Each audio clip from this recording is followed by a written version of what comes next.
শরিয়া আইনের মুখে থু দেই। আমাদের বাংলাদেশের এমন তথাকথিত শরিয়া আইনের কোনো দরকার নেই। এরকম নাম কাওয়াজতে শরিয়া আইনের দরকার নাই। আমরা যদি ব্রিটিশ আইনটা বাদ দিয়া শরিয়া আইনকে মানতাম তা আমাদের বাংলাদেশে কিশোর গ্যাংয়ের সমস্যা থাকতো না। এখানে আমরা বয়স ধরছি 18 বছর, আর এই 18 বছরের ফাঁকে 16 বছর 17 বছরের পরিপূর্ণ কিশোররা হত্যা করছে, ধর্ষণ করছে, অন্যায় কাজ করছে। আর 18 বছর বয়স হয় নাই, সেই জন্য শিশু আইনে, কিশোর আইনে লঘু শাস্তি পাচ্ছে। কিন্তু তাদের অপরাধ হচ্ছে মহা অপরাধ। আমরা যদি শরিয়া আইনকে অনুসরণ করতাম তাহলে বয়স ধরতাম কত? 15। তাহলে দেশে অপরাধ কমতো না বাড়তো? কথা বলেন। আরে আমি তো বহু আগ থেকে বাংলাদেশের রাজনীতিবিদদেরকে বলি, পুরাপুরি শরিয়া আইন না মানলেও কিছু ক্ষেত্রে মানেন না আগে। কথা বলেন। যদি ফৌজদারিতে শরিয়া আইন মানা হতো তো 7 বছরের নিষ্পাপ মেয়েকে ধর্ষণ করে তার মতো ন্যাক্কারজনক ঘটনা বাংলাদেশে ঘটতো না। ঘটছে? কথা বলে। এ লোকের ফাঁসি 2-4 বছরে হবে? সরকারকে দায় দিতে পারবেন না, এটা হচ্ছে আইনের ফাঁকফোকর, ত্রুটিপূর্ণ ব্রিটিশ আইন। ত্রুটিপূর্ণ, ওরা গেছে 200 বছর আগে, কিন্তু ওদের আইন আমরা ছাড়তে পারলাম না। কিন্তু আপনি যদি বিশ্বের সবগুলো উন্নত রাষ্ট্রকে দেখেন, প্রত্যেকটা রাষ্ট্র ব্রিটিশ আইনকে পরিমার্জন করে নিজেদের মতো তৈরি করছে। বরং পৃথিবীর অনেক টপ মোস্ট স্মার্ট কান্ট্রি, সর্বাধুনিক রাষ্ট্রগুলো গোপনে শরিয়া আইনকে অনুসরণ করে। আমি একটা উদাহরণ দিই। সিঙ্গাপুর গেছেন? আমি ওয়াজ মাহফিলের সুবাদে বহুবার গেছি। এত প্রোগ্রাম আল্লাহ আমাকে করাইছেন। সিঙ্গাপুরে কোনো আলেম মাঠে প্রোগ্রাম করে নাই, আমি করেছি। 18 সালের পর থেকে হোলি আর্টিজানের ঘটনার পর আর কোনো আলেমকে সিঙ্গাপুর যেতে দেওয়া হয় না। কিন্তু হোলি আর্টিজান এটা ঘটাইছে তো ভারতের, ভারত থেকে জাকির নায়েককে সরাইল অজুহাত। বাংলাদেশে নাটক করে অনেক আলেম ওলামাকে নির্যাতন করা হলো, আর বিশ্বের বিভিন্ন রাষ্ট্রে পরিচিত করা হলো বাংলাদেশে যারা ছিল তারা দেশের বিরুদ্ধে কাজ করছে না, পক্ষে ক্ষমতাকে দীর্ঘায়িত করার জন্য একটি জঘন্যতম চক্রান্ত তারা হাতে নিয়েছিল। আপনার সিঙ্গাপুরকে দেখেন কতটা ডেভেলপ। আমরা স্বাধীন হয়েছি 1971 সালে, ওরা 1965 সালে। আমরা তৃতীয় বিশ্বে রয়ে গেলাম, ওরা প্রথম বিশ্বে চলে গেছে। সিঙ্গাপুরের যে ফাউন্ডার ফাদার লি কুয়ান, নাম শুনছেন? তার লেখা একটা বই আছে, পড়বেন। From third world to first, Singapore story 1965 to 2000। তৃতীয় বিশ্ব থেকে প্রথম বিশ্বে কিভাবে আসলো, সিঙ্গাপুরের গল্প। 1965 সাল থেকে 2000 সাল। লিকুয়ান 31 বছর ক্ষমতায় ছিল, পুরা দেশকে দুর্নীতিমুক্ত করে দিয়েছে। গোপনে সে শরিয়া আইনকে মানছে আর অনুসরণ করছে খেলাফা পদ্ধতি। গণতন্ত্রে 5 বছর পর পর নেতা পরিবর্তন হয়। খেলাফা পদ্ধতিতে যোগ্য নেতা একবার বসলে বিনা কারণে পরিবর্তন। খেলাফা পদ্ধতির অনুসরণ করছে। লিকুয়ানকে তারা নেতা বানাইছে, মৃত্যু পর্যন্ত নেতা। দেশ উন্নত হয়ে গেছে। রাশিয়ার দিকে তাকান, মিস্টার পুতিন 1999 সালে ক্ষমতায় বসছে, 2026 সাল পর্যন্ত 27 বছর ক্ষমতায়। 7 বছর পর পর একটা নির্বাচন হয়, কিন্তু নেতা একজনই। অনুসরণ করছি কি ডেমোক্রেসি, সমাজতন্ত্র না খেলাফা? কথা বলে না কি? CCP, China communist party, Xi Jinping, তাকে আমৃত্যু নেতা বানায় নিয়েছে। চায়নার যে প্রেসিডেন্ট, তার একেবারে আইন করে নিয়েছে, যতদিন বেঁচে আছে এই বেটা আমাদের প্রেসিডেন্ট। অনুসরণ করছি কি গণতন্ত্র, সমাজতন্ত্র না খেলাফা? ওরা খেলাফা অনুসরণ করে উন্নত হয়ে যাচ্ছে। সিঙ্গাপুরের আইন হচ্ছে মৃত্যুদণ্ডের শাস্তি সর্বোচ্চ 3 মাসে কার্যকর হবে। আমরা পারছি? ওরা খেলাফাকে, ইসলামী শরিয়া আইনকে অনুসরণ করছে। আমাদের নারায়ণগঞ্জে 7 আসামিরা ফাঁসি হয়েছে, না জামাই আদরে জেলে আছে? এটা নারায়ণগঞ্জের কলঙ্ক না? কথা বলেন। আমরা নারায়ণগঞ্জকে কলঙ্ক মুক্ত করতে পারি নাই, কারণ আইনের ফাঁক ফোকরে তারা এখনো জামাই আদরে আছে। সিঙ্গাপুরে মৃত্যুদণ্ডের সর্বোচ্চ শাস্তি হয় 3 মাসে। কারো কাছে যদি ড্রাগ পাওয়া যায়, ড্রাগ সিঙ্গাপুরে, তাকে আদালতে তোলা হয় না, দ্রুত বিচার কার্যকর করা হয়। সিঙ্গাপুরের ভাষায় বলে রোদানি, বেত্রাঘাত। এই যে বেত্রাঘাত দোররা, এটা কি প্রচলিত আইন না শরিয়া আইন? সর্বোচ্চ আঘাত 11টা, ইলেকট্রিক ব্যাট। পাছায় 11টা দিতে হয় না, 7-8টা দিলে গোস্ত কিমা হয়ে যায়। যে 3টা খাইছে জীবনে, সে হেরোইনের পোটলা নিবে? ইয়াবা, গাঁজা, বাবা, চরস, আফিম? আমরা তো পারি নাই। আমাদের দেশে পুলিশ কষ্ট করে নেশাখোরকে ধরে, আর নেশাখোর প্রিজন বেনে উঠে পুলিশের বিদ্যাঙ্গুলি দেখায় যে আমি তো জামিন পাচ্ছি। কথা বলেন। বাংলাদেশে শুনছেন কোন ডাকাত দণ্ড হয়েছে? কিন্তু মানুষের হাতে মৃত্যু হয়েছে শুনছেন? এটা মবক্রেসি। মানুষ যখন দেখে ডাকাতের কোনো শাস্তি হবে না আদালতে, তখন সে নিজেই ডাকাতকে মেরে ফেলে। এতে ডাকাতি কমছে না বাড়ছে? কমছে। ডাকাতরা পুলিশকে ভয় পায় না। পুলিশ আসলে মনে করে এই তো আমাদের ভাই আসছে, সেভ করবে। জনগণকে ভয় পায় যে এরা আমাকে মেরে ফেলবে, এদের কাছে কোনো আপিল। যদিও এটা এক্সট্রা জুডিশিয়াল কিলিং, বিচার বহির্ভূত হত্যাকাণ্ড, এটা কি ইসলাম সমর্থন করে না, প্রচলিত আইনও সমর্থন করে না। কিন্তু আমরা এমন ত্রুটিপূর্ণ আইনে আটকা পড়ে গেছি যা আমাদেরকে খেসারত দিতে হচ্ছে। কথা বলে না ঠিক? তাহলে আমাদের উচিত শরিয়া আইনের অনুসরণ। শরিয়া আইনকে অনুসরণ করলে কিশোর গ্যাং থাকবে? কথা বলে না। থাকবে? জেনা থাকবে, থাকবে, নেশা থাকবে। আমি সরকারকে অনুরোধ করব, ফৌজদারি ক্ষেত্রে অন্তত শরিয়া আইনটা আপাতত মানেন। দেশের চেহারা পাল্টে যাবে। এই 7 বছরের মেয়ে, 3 বছরের মেয়েদেরকে কারা করছে, এটা মনে হয় পরিকল্পিত, সরকারকে বেকায়দায় ফেলার একটা ষড়যন্ত্র। এগুলোর বিচার শরিয়া আইনে তাৎক্ষণিক ফাঁসিতে ঝুলায় দেওয়া হোক।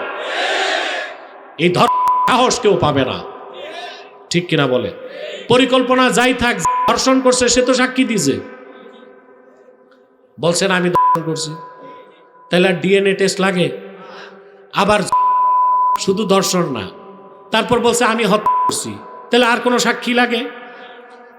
প্রধান অতিথিরা কিন্তু বক্তব্য দিয়ে চলে যায়। তিনি বলেছেন সারাটা সময় থাকবেন। তা আপনারা জোয়ান মানুষগুলোর অবস্থা কি? নেক নিয়ত করতে পারি? আমরা নিয়ত করছি কিছুক্ষণ পরে আজকের মুনাজাত করে গুনাহ মাফ করে নিষ্পাপ বেহেশতি আল্লাহওয়ালা হয়ে বাড়ি যেতে চাই। কারা কারা হাত তুলে আল্লাহ তাআলাকে দেখা?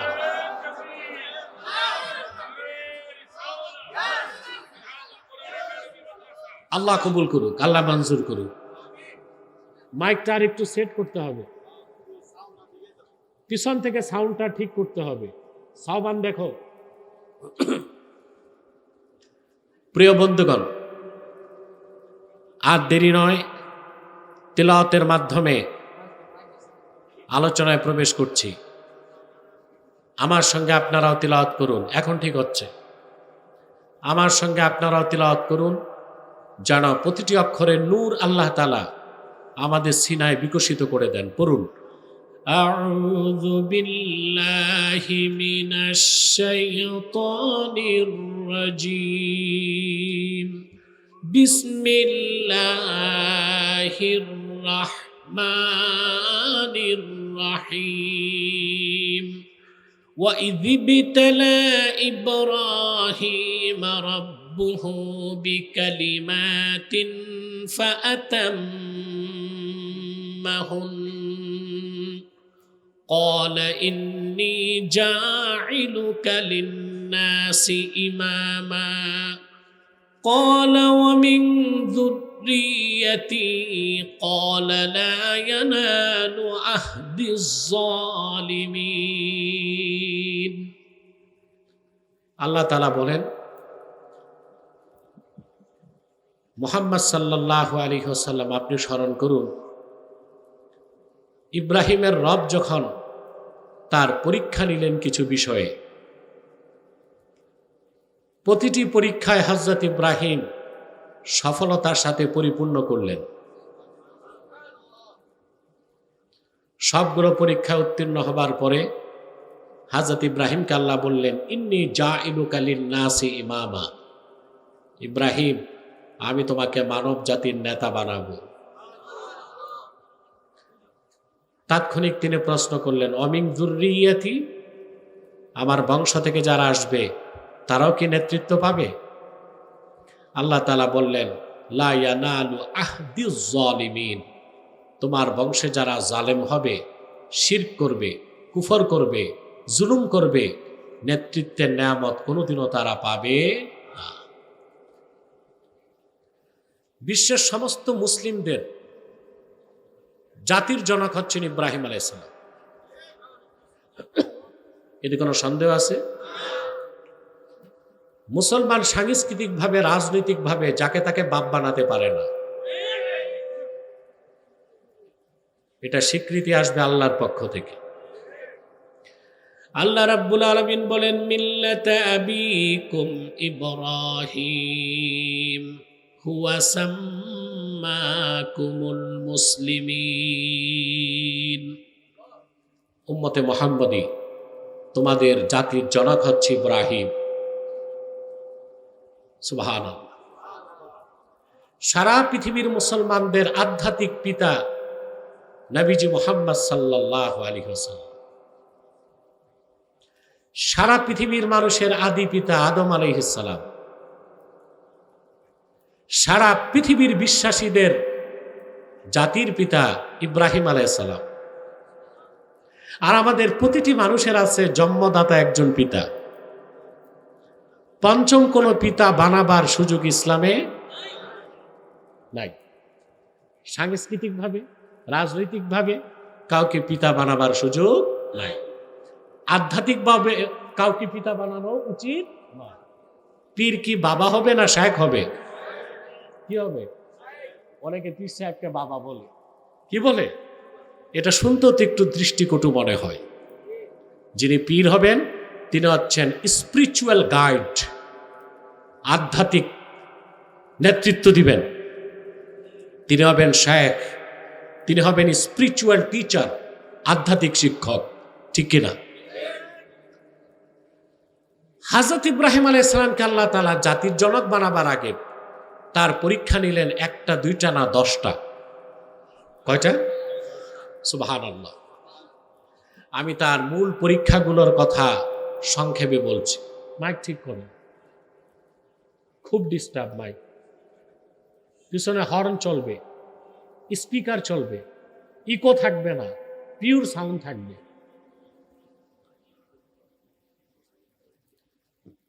মনোযোগটা আমার দিকে থাকুক। হযরত ইব্রাহিমের প্রথম পরীক্ষা নিলেন আল্লাহ তাআলা আকলে সালিম, সুস্থ জ্ঞানের পরীক্ষা। সুবহানাল্লাহ। ওনার বাড়ি ছিল ইরাকের বাবেলে। কোথায়? ইতিহাসে বাবেলকে বলা হয় বেবিলন। কি বলা হয়? তিনি যেই সমাজে ছিলেন, যে টেরিটরি, যে ভূখণ্ডে ছিলেন, রাজত্ব করত নাস্তিক নমরুদ। আর ওখানে সব ছিল পৌত্তলিক। কিছু ছিল নক্ষত্র পূজারী, কিছু সূর্য পূজারী, কিছু চন্দ্র পূজারী, কিছু অগ্নি পূজারী, বাকিরা পৌত্তলিক মূর্তি পূজারী। সে অন্ধকার পরিবেশে স্রষ্টা যে কে, রব কে, এই পরিচয় দেবার মতো একজন মানুষই ইব্রাহিম আলাইহিস সালামের পাশে ছিলেন না। কিন্তু তিনি বিবেক, বুদ্ধি, জ্ঞান চর্চার মাধ্যমে খুঁজে পেলেন আসলেই প্রকৃত রবকে। বলেন সুবহানাল্লাহ। শুরু হলো তার পরীক্ষা। কোরআন শরীফে আল্লাহ তাআলা বলেন, ফালাম্মা জান্না আলাইহিল লাইলু রাআ কাওকাবান ক্বালা হাযা রাব্বি ফালাম্মা আফালা ক্বালা লা উহিব্বুল আফিলিন। আল্লাহ পাক বলেন, ইব্রাহিমকে যখন রাত আচ্ছন্ন করে ফেলল, উন্মুক্ত আকাশ পানে উজ্জ্বল নক্ষত্র দেখল, দেখি ইব্রাহিম বলল, হাদা রাব্বি, এটা আমার রব। নক্ষত্র যখন ম্লান হয়ে গেল, তিনি বললেন, ক্ষয়প্রাপ্ত, যার শক্তি বাড়ে কমে, অপর শক্তির কাছে যার শক্তি খর্ব হয়, এই রকম অপরিপূর্ণ নাকেস কোন সত্তাকে ইব্রাহিম রব মানতে প্রস্তুত নয়। বলেন সুবহানাল্লাহ।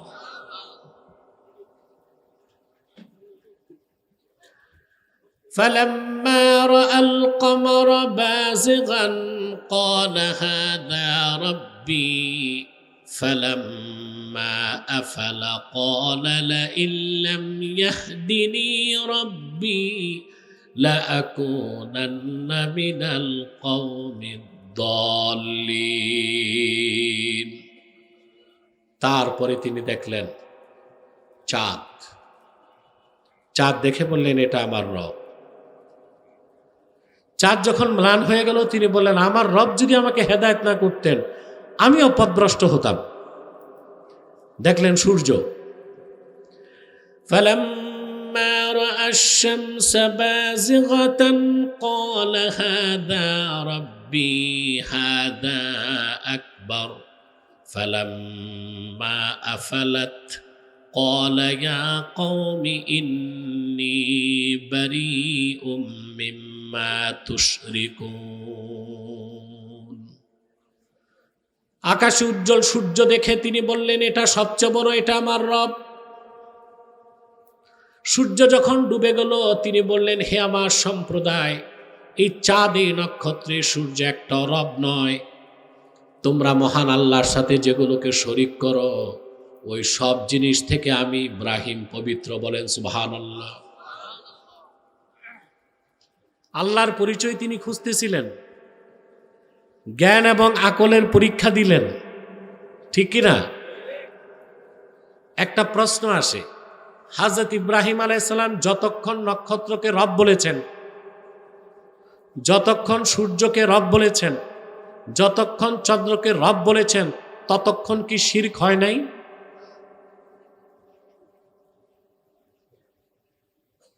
প্রশ্ন আসে না? ততক্ষণ কি শিরক হয়েছে? না। আল্লাহর পক্ষ থেকে প্রেরিত কোন একজন পয়গম্বর নবুয়ত পাওয়ার পরে তো প্রশ্নই আসে না। নবুয়ত লাভ করার আগেও শিরক কুফর তো দূরে থাক, একটা কবিরা বা সগীরা গুনাহ করে নাই। শিরকের তো প্রশ্নই আসে না। একজন মুফাসসির না বুঝে বিভ্রান্তিকর ব্যাখ্যা করছেন। তিনি লিখেছেন, हजरत इब्राहिम भी कुछ अरसे के लिए शिर्क में मुब्तला हो गए थे। আবুল আলা মওদুদী, যে ইব্রাহিম আলাইহিস সালামও কিছু সময়ের জন্য শিরকে লিপ্ত হয়েছিলেন না।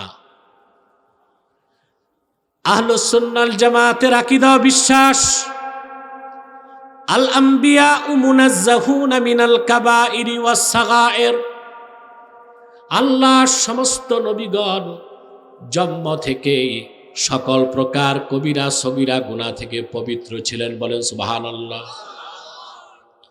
তাদের দ্বারা শিরকের গুনাহ, কুফরের গুনাহ হয় নাই। তো কোরআন শরীফের আয়াতের জবাব কি? তিনি যখন নক্ষত্রকে বলেছেন হাজা রাব্বি, তখন ওনার সামনে ছিল নক্ষত্র পূজারীরা।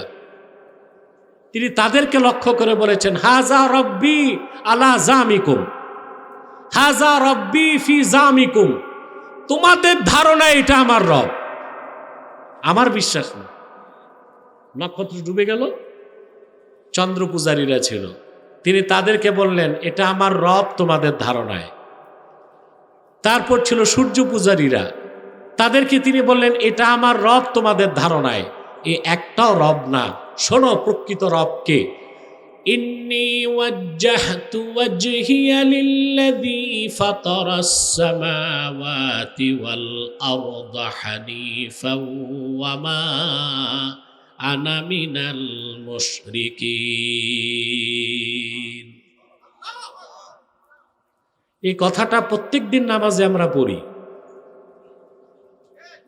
আরে বাবা, মাহফিলটারে তো কবরস্থান বানাই দিয়েছেন। বলেন, কথা বলেন, নামাজে পড়েন প্রতিদিন, প্রত্যেক নামাজে?